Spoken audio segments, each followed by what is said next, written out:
काहे पार भैया कहिया का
तो फ्रेंड्स कैसे हो। आज का मौसम है भाई बहुत ख़राब। तो मैं आया हूँ अपने खेत की तरफ और फिलहाल तो मेरे गांव में आज 15-20 दिन से बरसात का मौसम बना हुआ है और बारिश हो भी रही है। तो यार गेहूँ की जो फसलें हैं ना वो ख़राब हो रही है। तो मैं निकला हूँ खेत की तरफ और देखता हूँ क्या क्या नुकसान हुआ है भाई। निकल भी रहे हैं मंडी के लिए।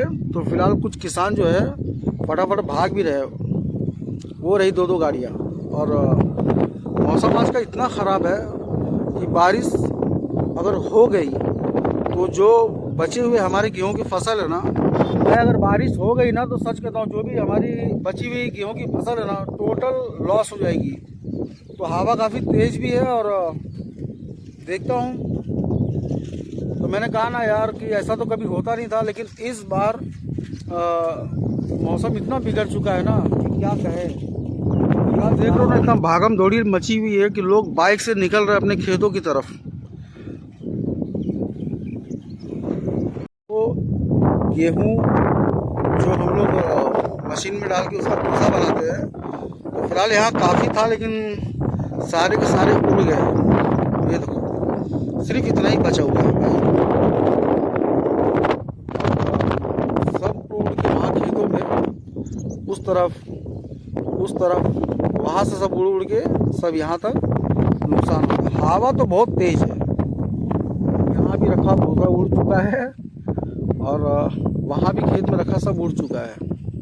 तो आज हवा इतनी काफ़ी है, नुकसान तो फिलहाल है ही है, लेकिन प्रकृति के आगे हम कर भी क्या सकते हैं। फिलहाल तो ये मौसम बारिश का नहीं है, लेकिन फिर भी बरसात हो रही है और 15-20 दिन से तो हमको ये चीज़ का फेस करना पड़ रहा है। मतलब बारिश का मौसम बन रहा है, माहौल बन रहा है और बरसात हो भी जा रही है कभी कभी।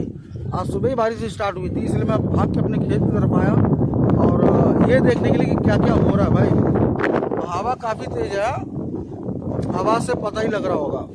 फिलहाल अप्रैल चल रहा है और लेकिन मौसम ऐसा लग रहा है कि अभी भी हम फरवरी और जनवरी के बीच में लटके पड़े भाई। इतना मौसम ठंडा और इतनी हवा और इतना काफ़ी मतलब बारिश का मौसम भी है और बरसात हो भी रही है।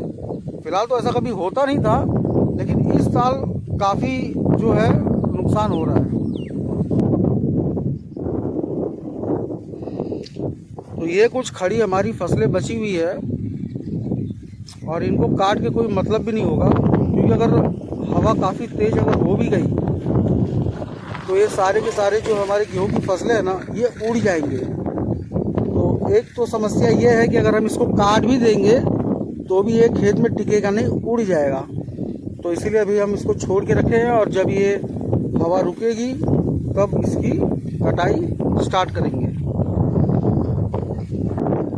तो फिलहाल मौसम ख़राब है, लेकिन फिर भी बच्चे जो है स्कूल के लिए निकल पड़े हैं। और कहना चाहूँगा फ्रेंड्स कि इतना हवा चल रहा है ना कि मेरे खुद के रोंगटे खड़े हो गए और काफ़ी जो है मौसम ठंडा है। तो मैं निकला हूँ साइकिल से और सोचा कि चलो खेत की तरफ देख लेते हैं क्या क्या है क्या नहीं है, क्या नुकसान हो रहा है।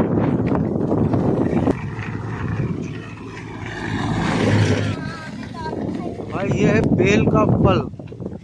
फिलहाल तो अप्रैल मई में हम इसको पीते हैं क्योंकि ये पेट के लिए काफ़ी ठंडा रहता है और काफ़ी इस पर लगा हुआ है।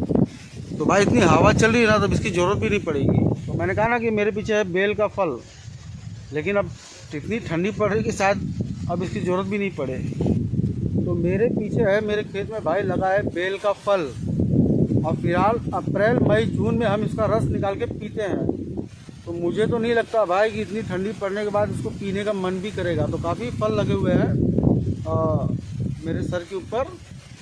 तो भाई अब तो नहीं लगता कि इसकी ज़रूरत पड़ेगी, क्योंकि ठंडी काफ़ी बढ़ चुकी है और काफ़ी मौसम है ना, काफ़ी ऐसा लग रहा है कि हम फरवरी के महीने में वापस आ गए हैं। हवा तो बहुत ही दबा के चल रही है भाई, समझ लो कि ये पूरा तो रुकने वाले हैं नहीं। अब जिनको मंडी करना है, जिनकी सब्जियां तैयार है, फिलहाल तो वो निकल गए अपनी मंडी के लिए। तो अब इतना मौसम ख़राब होने के बाद भी भागम दौड़ी मची हुई है। तो कोई अपनी फसल के लिए बचा रहा है, तो कोई बात तो कहना चाहूँगा फ्रेंड्स कि इस मौसम से सबसे ज़्यादा इफ़ेक्ट जो होता है वो किसानों को होता है। अगर खड़ी फसलें हैं तो उनका नुकसान होने का डर है, अगर खेत में सब्जियां वगैरह तैयार है तो वो भी नुकसान होने का टेंशन रहता है। तो बहुत जन सुबह सुबह जो है भाग रहे अपनी खेतों की तरफ और सब्जियां वगैरह तोड़ के उसको मंडी की तरफ लेके जा रहे हैं। अगर नहीं लेके गए ना तो शायद अगर बरसात ज़्यादा दबा के हो गई तो ना तो सब्जी टूटेगी और ना ही वो मंडी तक जा सकेगी। तो सब लगे हुए हैं भाई अपने अपने भागम दौड़ी में। तो मैं भी निकला था अपनी खेत की तरफ। तो फिलहाल काफ़ी नुकसान है और काफ़ी चारे वगैरह जो है भूसा वगैरह हमारा उड़ चुका है। तो अब मैं निकला हूँ घर की तरफ। तो इस तरीके से भूसे वगैरह को ढक के जो है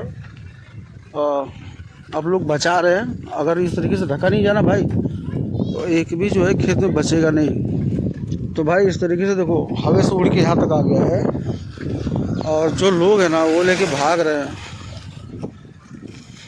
बची हुई फसलों को।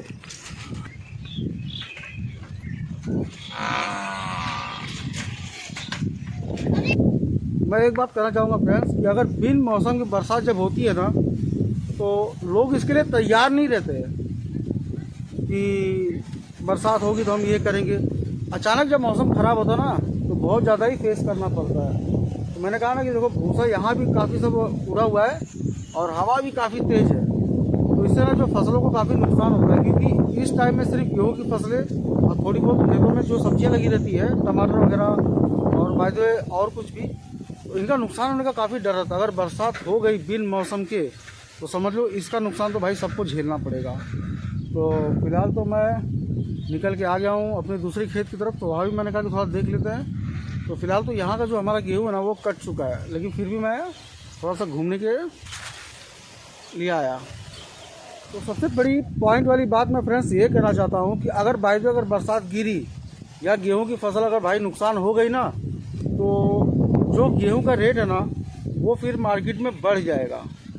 तो इससे नुकसान तो सभी को होगा यार, किसान को अलग और जो लोग खरीद के मतलब इस्तेमाल करते हैं गेहूँ वगैरह उनको भी अलग फ़र्क पड़ेगा। क्योंकि अगर ये नुकसान हुआ ना तो जिसके घर पे अनाज मतलब अगर 10 कुंटल 15 कुंटल जाता है वो 8 कुंटल और 7 कुंटल ही जाएगा, या वो खाए या फिर मार्केट में बेचे। तो इससे प्रभाव पड़ जाता है तो मौसम से।